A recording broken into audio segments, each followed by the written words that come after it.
అందరికీ నమస్కారం. నేను గత 30 సంవత్సరాలుగా తెలుగుదేశం పార్టీలో కొనసాగుతూ 3 సార్లు ఎమ్మెల్యేగా, ఒకసారి ఎమ్మెల్సీగా, విప్పుగా, చీఫ్ విప్పుగా, మంత్రిగా అనేక పదవులు సమర్థవంతంగా నిర్వహించాను. నీతిగా, నిజాయితీగా, పారదర్శకంగా మచ్చ లేకుండా రాజకీయ జీవితాన్ని గడిపిన విషయం అందరికీ తెలిసింది. అదేవిధంగా వెనకబడిన అనంతపురం జిల్లాలో విద్యకు ప్రాధాన్యత కల్పించి అనేక విద్యా సంస్థలు స్థాపించి వేలాది మందికి ఉద్యోగాలు ఇచ్చి లక్షలాది మందికి చదువు చెప్పించి ఈరోజు దేశాల్లో విదేశాల్లో కూడా వాళ్ళు ఉద్యోగాలు చేస్తున్నారు. అంటే ఒక విధంగా రాజకీయంగా ప్రజలకు, విద్యా సంస్థల అధిపతిగా విద్యార్థులకు సేవ చేస్తూ ఎంతో నిజాయితీగా, నిక్కచ్చిగా, పద్ధతి ప్రకారం, వివాదరహితంగా రాజకీయాల్లో కొనసాగుతున్నాం.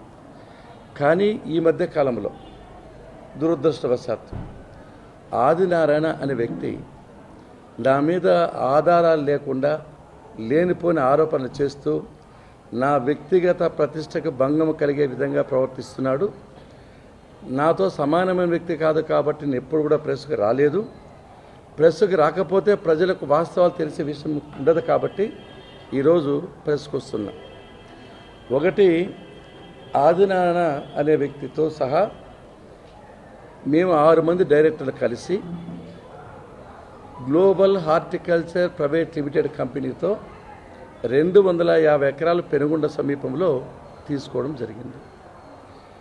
మా 6 మంది డైరెక్టర్లకు తెలియకోకుండా ఎక్కడో చండీగఢ్లో ఒక సమావేశం ఏర్పాటు చేసినామని చెప్పి ఒక ఫేక్ రిజల్యూషన్ తీసుకొని కంపెనీ నియమ నిబంధనలకు విరుద్ధంగా 100 ఎకరాల పైచిలకు హైవే దగ్గర అక్రమంగా రిజిస్ట్రేషన్ చేసుకున్నాడు. కంపెనీ ఏమి చెప్తుందంటే బంధువులకు కానీ, మిత్రులకు కానీ, కుటుంబ సభ్యులకు కానీ ఎటువంటి పరిస్థితుల్లో కూడా ఆస్తిని బదలాయించకూడదు. కానీ తన భార్య పేరిట, తన అల్లుని పేరిట, తన కొడుకు పేరిట, తన తమ్ముని పేరిట, తన తండ్రి పేరిట, కుటుంబ సభ్యుల పేరుతో కంపెనీ నియమ నిబంధనలకు విరుద్ధంగా మాకు తెలియకోకుండా 6 మంది డైరెక్టర్లను విస్మరించి అక్రమంగా 100 ఎకరాల పైచలకు భూమిని రిజిస్టర్ చేసుకున్నాడు. ఇవన్నీ కూడా రికార్డ్స్లో ఉన్నాయి. ప్రతి ఒక్కరికి మీకు అందజేస్తాం ఎన్ని భూములు చేసుకున్నాడు అని. మాకు 1 ఎకరా కూడా మా పేరుతో రిజిస్ట్రేషన్ లేదు ప్రస్తుతానికి. కంపెనీలో ల్యాండ్ ఉంది. అంటే కంపెనీ నియమ నిబంధనలు విస్మరించే తాను, అక్రమంగా రిజిస్టర్ చేసుకోవడం తాను, నియమ నిబంధనలు వచ్చే తాను బురద మాత్రం మా మీద చల్లుతున్నాడు. మేము అందరం 6 అప్పీల్ చేశాము. ఎన్సిఎల్టీలో ఆర్డర్ వచ్చింది, స్టే. కోర్టులో కూడా స్టే వచ్చింది. మేము దాని జరగపోలేదు. ఎందుకంటే నిక్కచ్చిగా మేము డబ్బులు పెట్టాము. మా 6 మంది డైరెక్టర్ డబ్బులు రావాలని చెప్పి కోర్టులో వేశాము. ఎక్కడో హింస చేయలేదు, దౌర్జన్యం చేయలేదు, భయపెట్టలేదు, ప్రలోభపెట్టలేదు. ఆయన జోలికి మేము అసలే పోలేదు. కోర్టులో ఉన్న 6 సంవత్సరాల నుంచి వచ్చినప్పుడు వస్తుంది, మేము పెద్దగా పట్టించుకోవడం లేదు. తాను చేసిన తప్పులని కప్పించుకోవడానికి, ప్రజలను కొంతమంది నాయకులు తప్పుదోవ పట్టించడానికి ప్రతి ఒక్కసారి పేపర్లు ఇస్తూ వస్తున్నాడు. ఒకటి చెప్తున్నా, నాకు తెలిసి ఈ రాజకీయ జీవితంలో ఆదినారాయణ అంత పెద్ద భూ కబ్జాదారు ఈ దశాబ్ద కాలంలో ఎక్కడ ఉండడం నా అభిప్రాయం. కారణం ఏమంటే ముదుగుబ్బ మండలం అడవి బ్రాహ్మణపల్లి తాండలో 170 ఎకరాలు గిరిజనులకు సంబంధించిన, పేద గిరిజనులకు సంపాదించిన ఆస్తులను తాను తన కుటుంబ సభ్యుల పేరిట చేసుకున్నారు. విచారణ జరిగింది. ఆ విచారణ జరిగితే 79.90 ఎకరాల భూముల్లో ఈయన గిరిజనుల నుంచి 1B కానీ అడంగలు కానీ మార్చుకోవడం జరిగింది. ఈయనకు పెద్ద అలవాటు ఉంది. ఫేక్ రిజల్యూషన్ చేస్తాడు, అసైన్మెంటు భూముల్లో విరుద్ధంగా తీసుకుంటాడు, గిరిజనులు బెదిరిస్తాడు, తర్వాత మ్యుటేషన్ కూడా ఫేక్ చేస్తాడు, సబ్ డివిజన్స్ ఫేక్ చేస్తాడు, రోడ్లు ఏర్పాటు ఫేక్ డివిజన్ చేస్తాడు. కుప్పలుగా బండ్లకు, లారీలకు అభియోగాలు ఉన్నాయి. ప్రతి ఒక్కటి పేపర్లో కూడా ప్రతి ఒక్కసారి అరాచక శక్తి ఆదినారాయణ యాదవ్, అసైన్డ్ భూమి నమ్మకాలపై తాకీదు జారీ, అదాని పవర్ పనులకు అడ్డగింత. అదేవిధంగా ముఖ్యమంత్రి గారికి స్వయంగా రామకృష్ణ గారు కమ్యూనిస్ట్ పార్టీ కార్యదర్శి ఎక్స్ఎమ్మెల్యే గౌరవ రామకృష్ణ గారు సీఎం దగ్గర కూర్చొని ఫిర్యాదు చేస్తే దాని మీద ఎంక్వైరీ జరుగుతోంది. ఎంక్వైరీలో కూడా వీళ్ళు భూములు ఆక్రమించాలని చెప్పి వచ్చింది. దాని మీద కూడా ప్రభుత్వం చర్యలు తీసుకుంటుంది.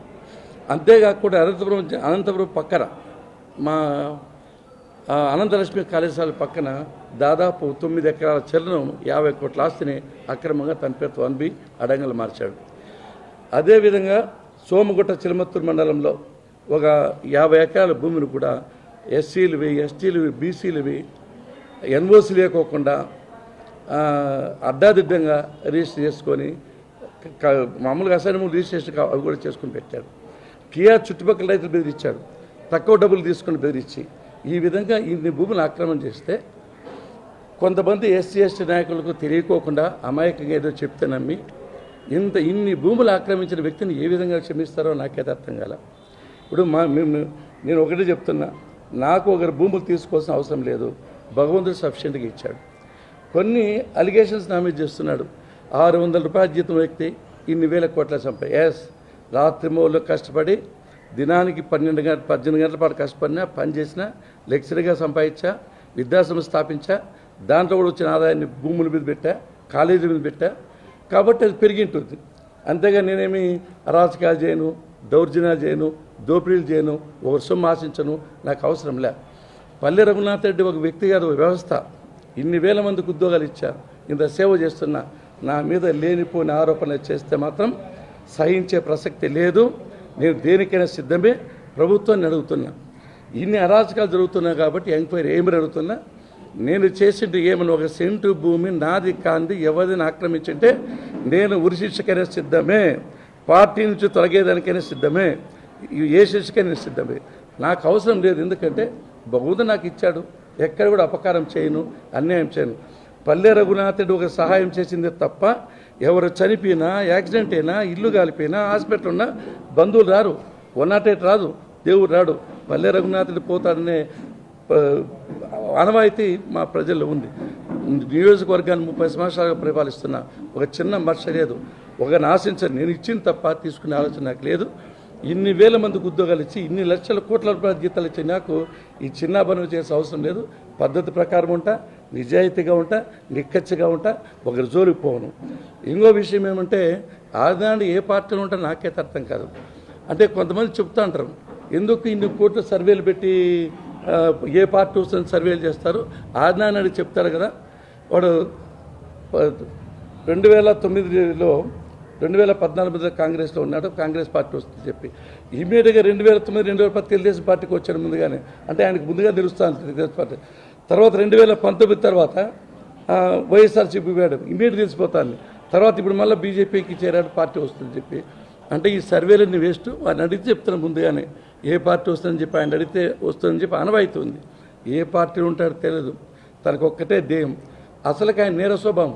చిన్నప్పుడే 7వ తరగతి ఫెయిల్ అయిన తర్వాత ముదుగుబ్బలో మోటార్లు అమ్మేసి మోటార్లను వైర్ అమ్ముకునే వ్యక్తి. కల్తీ సీట్స్లో విపరీతంగా అన్యాయం చేసి ఎంతోమంది సస్పెండ్ అయ్యి ఒక 4 కొన్ని కోట్ల మిస్యూజ్ అంటే అది కూడా ఎంక్వైరీ జరుగుతుంది. అంతేకాదు ఈ భూముల ఆక్రమణ. అనంతపురం జిల్లాలో ఇన్ని భూములు ఆక్రమించిన వ్యక్తి ఎవరు ఉన్నాడు అంటే, అసైన్మెంట్ మామూలుగా 5 ఎకరాలు లోపిస్తారు ఒక కుటుంబానికి, లేదా 5 ఎకరాలు ఇస్తారు. దీంట్లో అసైన్మెంట్ భూములు 100 ఎకరాలు ఏ విధంగా రిజిస్ట్రేషన్ చేస్తున్నారో, ఏ విధంగా ఎంఆర్ ఆఫీసర్లు, ఎండిఓ సహకరిస్తున్నారో నాకైతే అర్థం కావడం లేదు. చాలా చాలా అన్యాయం, చాలా దారుణం. మా మీద ఆరోపణ చేస్తాం. నేను నష్టపోయిన నాకేం బాధలే. ఏమో 50 ఎకరాలు వస్తుంది, 50 ఎకరాలు పోతుంది. ఆదినాడు నష్టపోయినా పెద్ద ఇబ్బందిలే, అది పెద్దగా సమస్య కాదు.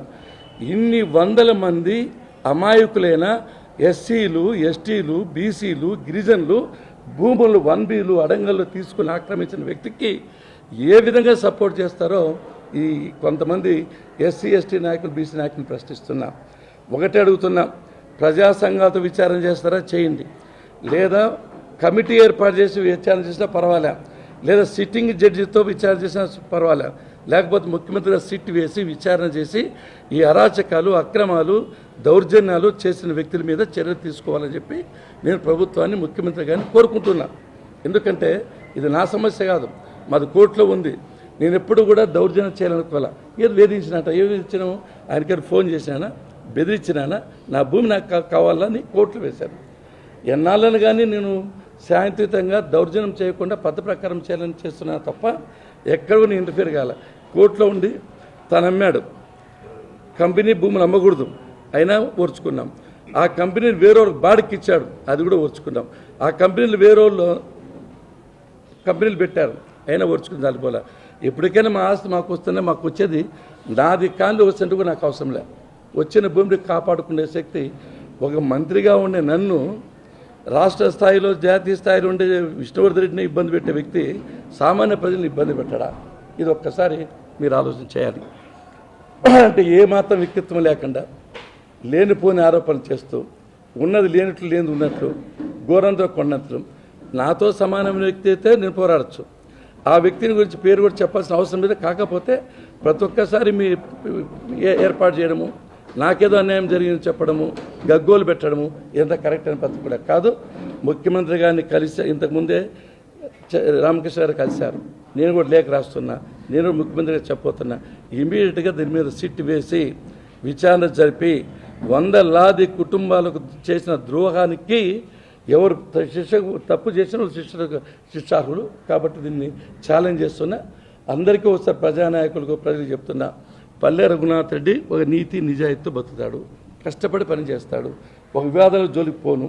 కాకపోతే అదే పనిగా కొంతమంది దీని వెనక కూడా కొంతమంది ఉండే వాళ్ళు కూడా నాకు తెలుసు, అది కూడా బయటకు వస్తుంది. ఒకటే చెప్తున్నా, పత్రికలకు కానీ ప్రజలకు కానీ వాళ్ళకి కానీ, నేను తప్పు చేయను, తప్పు చేయవలసిన అవసరం నాకు లేదు. భగవంతుడు అన్ని విధాలుగా నేను సహకరించాడు, వ్యవస్థలు స్థాపించాను ఒక మంచి పేరుతో. ఒక విధంగా చెప్పాలంటే అనంతపురం జిల్లాలో ఆర్డిటి తర్వాత సత్సాయి తర్వాత ఎక్కువ మంది ఉద్యోగాలు ఇచ్చిన సంస్థ నాది.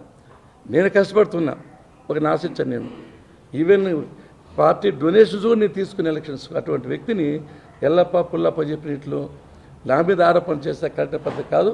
నేను ఒక్కటే చేతులు జోడించి ఎస్సీ ఎస్టీ బీసీ నాయకులు చెప్తున్నా, నేను ఎస్సీలకు ఎస్టీలకు బీసీ విద్యార్థులు ఫ్రీగా చదువు చెప్పిన, ఆదుకుంటున్నా, కష్టపడుతున్నా. దినానికి ఇప్పటికి కూడా మాజీ మంత్రి కూడా 18 గంటల పాటు ప్రజల కోసం పోరాడుతున్నా. నాకు అవసరమేముంది యాక్చువల్గా ఇదిలో? ప్రజలు నా మీద నమ్మకం ఉంచారు, విశ్వాసం ఉంచారు, గౌరవం ఉంచారు, ప్రేమ ఉంచారు. కాబట్టి సేవ చేయాలని చేస్తున్నా. ఒక పక్క విద్యా వ్యవస్థతో, ఒక పక్క రాజకీయంగా ఏ నాయకుడు చేయనంతగా దినానికి 18 గంటల పాటు ఎండనక వాననక పగలనక రాత్రనక కష్టపడి నిజాయితీగా చేస్తూ ఉంటే నా మీద బురద జల్లుతారా? ఇది తప్పు, ఇది సహించే ప్రసక్తి లేదు. ఏ విచారణకైనా సిద్ధమే. ఇప్పటికైనా ఆయన సపోర్ట్ చేసిన నాయకులు తెలుసుకొని ఎవరు ఎదురు చేస్తున్నారు, వాళ్ళకు తెలియక చేస్తున్నారు. ఇప్పటికైనా మానుకోవాలి. ఏమన్నట్టు విచారణ చేయండి, మీరు ఎవరికి ఇస్తారు చేయండి, ఎంక్వైరీ చేయిస్తాం. కాబట్టి ఇంతటితో ఆజ్ఞాన్ని విరమించుకోవాలా. కోర్టులు ఎవరికి వస్తే వాళ్ళకి వస్తుంది. కానీ నువ్వు చేసిన అరాచకాల అక్రమాలు దౌర్జన్యాలకు మాత్రం ప్రభుత్వం తప్పకుండా తగిన చర్యలు తీసుకుంటుంది. ఒకవేళ మేము చేస్తే ఎటువంటి పరిస్థితులైనా కూడా సిద్ధమే.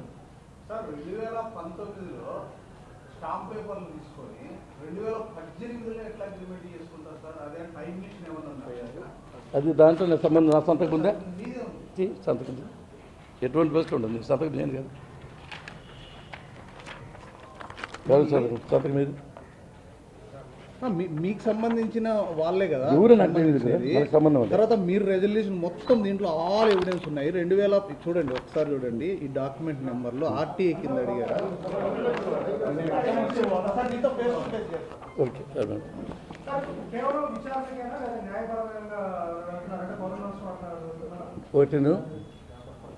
ఒక్కటే ఈయన అడిగిన సమాధానం.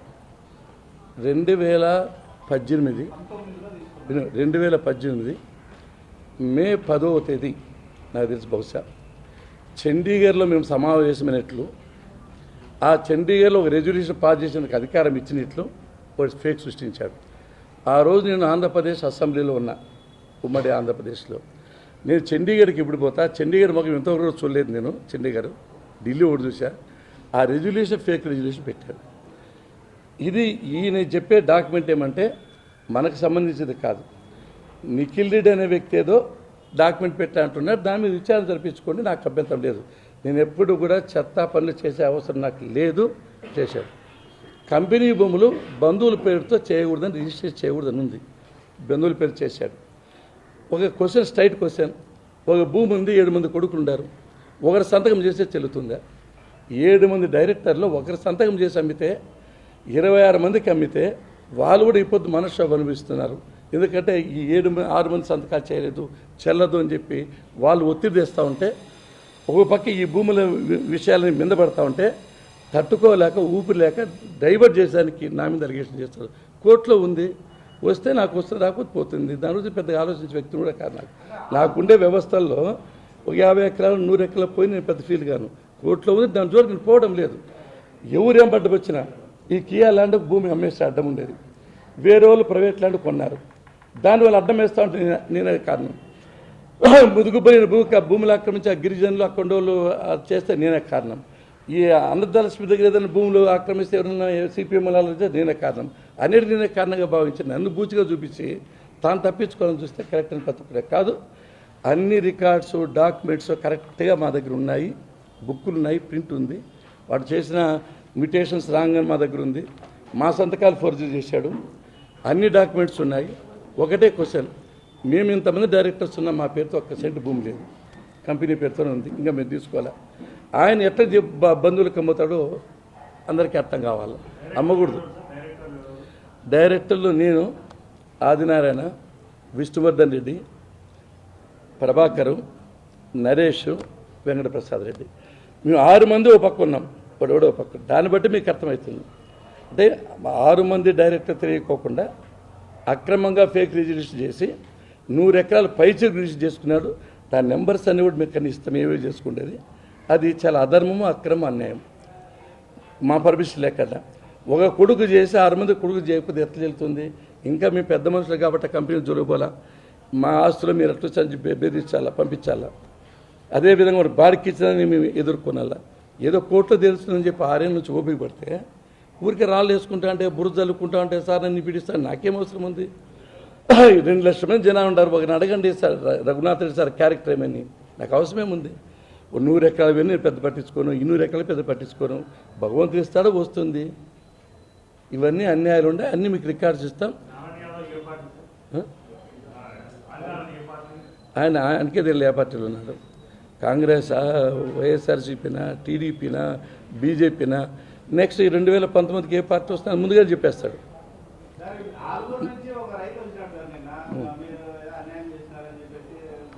చాలా మంచి ప్రశ్న అడిగినావు.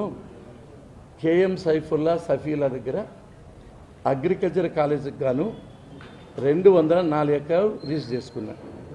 నేను రిజిస్టర్ చేసుకుముందు ఎంఆర్ఓను, ఆర్ఐని, తహసీల్దార్ను, తర్వాత సబ్ కలెక్టర్ను, కలెక్టర్ను అందరినీ కూర్చోబెట్టుకుని నేను ఈ భూమి కొంటున్నా, ఇది పట్టా ల్యాండా కాదా చెప్పని చెప్పాను. వాళ్ళు రిసిప్ట్ ఇచ్చారు, ఆర్డర్స్ ఇచ్చారు, కాపీలు ఇచ్చారు. అన్నీ అయిన తర్వాత నేను డబ్బులు పెట్టుకున్నా. ఒకవేళ వాళ్ళకి ఏదన్నా సైఫులతో అన్యాయం జరిగింది, లేకపోతే వాళ్ళు ఆక్రమించినారు అనుకుంటే కోర్టుకు పోమనండి, హ్యాపీగా వాళ్ళకి ఎంత వస్తే దానికంటే 10% ఎక్కువ ఇస్తారు. నాకు ఒక రుసుము ఆక్రమించిన అవసరం లేదు. అది కూడా విద్యా వ్యవస్థ కోసం కొన్ని, నేను వ్యాపారం కోసం కొనలేదు, పద్ధతి ప్రకారం ఉంటాం. భూములు కొన్నప్పుడు ఇస్తారు, తర్వాత ఎవడో వెనకోడు వచ్చి నాకు ఆస్తి తక్కువ ఉందని చెప్పి మధ్యకాలం వచ్చే అలవాటు అందరికీ ఉంది. కాబట్టి నేను కాదండి, ఎవరికైనా అన్యాయం జరిగితే వాళ్ళు కోర్టులో తీసుకొచ్చుకుంటే ఎంత భూమి ఇస్తే అంత భూమి ఇస్తాం. అంతేకాకుండా వాళ్ళు ఇంకా 50 ఎకరాలు ఉంది ఇంకా వాళ్ళది, కాబట్టి వాళ్ళు దాంట్లో కూడా పోవచ్చు, వాళ్ళకి కావాలంటే అప్పీల్ చేసుకోవచ్చు పాపం. ఎందుకంటే ఎవరికైనా అన్యాయం జరిగింటే కోర్టులు ఉన్నాయి, న్యాయస్థానం ఉన్నాయి, దాన్ని ఓబే చేసిన మేము సిద్ధంగా ఉన్నాం. ఎక్కడ కూడా నా జీవితంలో కష్టపడి చేసింది తప్ప ఒకరి నుంచి నాకు ఆలనాలు వచ్చేది రావాలని ఇప్పుడు అనుకోను కూడా. ఊరికే నా వ్యక్తిగత పరిస్థితికి భంగం కలిగించే విధంగా ప్రవర్తిస్తున్నారు. దీని వెనక కొంతమంది ఉన్నారు, నాకు కూడా అర్థమైంది. ఉండొచ్చు ఎవరైనా.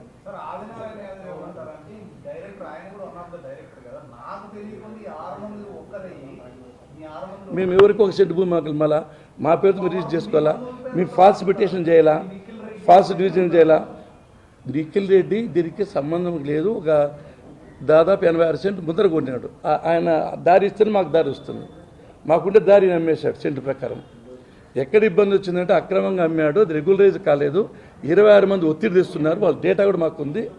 వాళ్ళు మా దగ్గరికి వస్తే మాకు డబ్బులు రాలేదు కాబట్టి మేము రిజిస్టర్ చేయలేదప్ప అని చెప్పాము. దీనికి అంతా కారకుడు ఆయనే. మొత్తం కియా దగ్గర వ్యాపారాలు తగ్గిపోయేదానికి, కియా దగ్గర వ్యవస్థలు నాశనం చేసేదానికి, కేఆర్ దగ్గర చిన్న సమస్య రాకుండా పోవడానికి ఒక పెద్ద ఇష్యూ చేసేసాడు దాన్ని. ఎవరైనా 6 మంది కూర్చొని ఎవరికోసం తీసుకుంటే అభ్యర్థం ఉంది. ఇంకొక 5 ఎకరాలు ఎక్కువడికి ఇస్తాం, ఎందుకంటే మాకేముంది.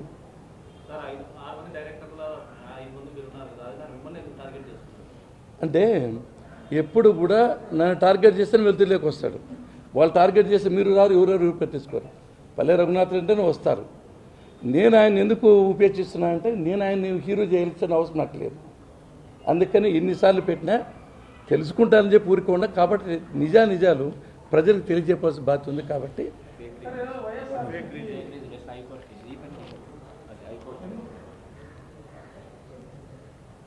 ఇస్తాం పేపర్లని.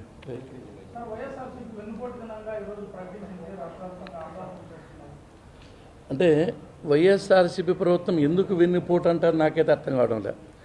ఎందుకు వెన్నుపోటు అంటున్నారు? ఎన్నికల్లో చెప్పిన హామీలన్నీ తూచా తప్పకుండా అమలు చేస్తున్నాం. గతంలో ఎన్నడూ లేని విధంగా 3,000 రూపాయల పెన్షన్ 4,000 రూపాయలు పెంచి 65 లక్షల కుటుంబాలకు పొద్దుగునికే లోపల చరిత్రాత్మకంగా హిస్టారికల్గా 34,000 కోట్ల సంవత్సరానికి ఇస్తా ఉంటే దీన్ని వెన్నుపోటు అంటారా?